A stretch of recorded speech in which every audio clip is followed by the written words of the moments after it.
So thankful for the Supreme Court decision that allows Jack Phillips, a baker in Denver, to run his business according to his Christian beliefs. As you know, many in our culture are trying to force their values upon others in the name of tolerance, but they are, in fact, intolerant of opposing views. That was the case for Jack, who was accused of discrimination when he declined to make a wedding cake for a same-sex couple. Now, the case went to the Supreme Court of the United States, and yesterday, in a 7-2 vote, the court recognized and affirmed Jack's religious freedom. This right is guaranteed by the First Amendment and granted to us ultimately by God. We celebrate with Jack Phillips today and ask your continued prayer for religious liberty in this nation. Thanks, and read more about this victory at Jim's blog, jimdaly.focusonthefamily.com. This is Jim Daly with Focus on the Family, and thanks for listening today on Moody Radio. This is where we have to be brave, and we have to say no. I love you too much. You're my responsibility. God's given you to us for a period of time, and man, we're going to parent you well. That's Dr. Kathy Cook, and she's our guest today on Focus on the Family with Jim Daly. I'm John Fuller, and thanks for joining us today. And John, in preparation for this program, I read some astonishing stats. Practically every minute of every day, here's what I read. Twitter users send over 400,000 tweets. This is every minute. Google conducts more than 3 million searches. YouTube users watch over 4 million videos a minute.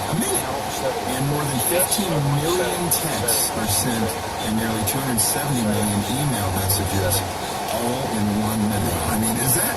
You look at the volume of that, it's astonishing. And this generation actually spends more time with their technology than with their parents, the kids today.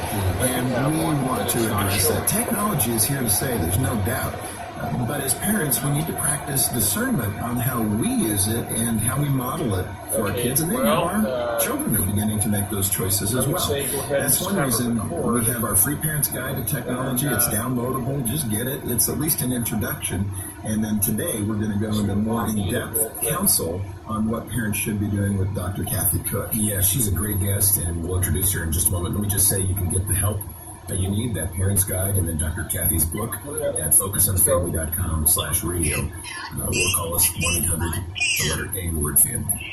And Dr. Cook is the founder of Celebrate Kids Incorporated, and she's the author of a number of books. We've talked about a lot of them here on broadcast, and she's a favorite every time she's with us. Screens and Teens, Connecting with Our Kids in a Wireless World is forming the foundation for our conversation today. And our listeners may have seen Dr. Kathy in Kirk Cameron's documentary called Connect. Kathy, welcome back to Focus on the Family. Thank you. I'm thrilled to be back. Really honored. I think part of my enthusiasm is I'm living it right now. The 2 teenagers in the home, so you probably are too. I'm saying no as long as I can to the request for a phone. That piece that Kirk Cameron did, Connect, you were a part of that. You were one of the expert voices in there. Do you hope that has a great impact, or what do you think? Oh, yes, and I know it has. Families went together, preteens and teens and their moms and dads. Some parents went without their kids, but we've heard great things when it was in the studio, and now we're thrilled the DVD comes out. And people comes out today, June 5th, right? And we're excited that families can watch it together in the living room. Maybe some small groups will get together. And, I think it's positive parenting. The movie, Kirk and his wife Chelsea are all about the family.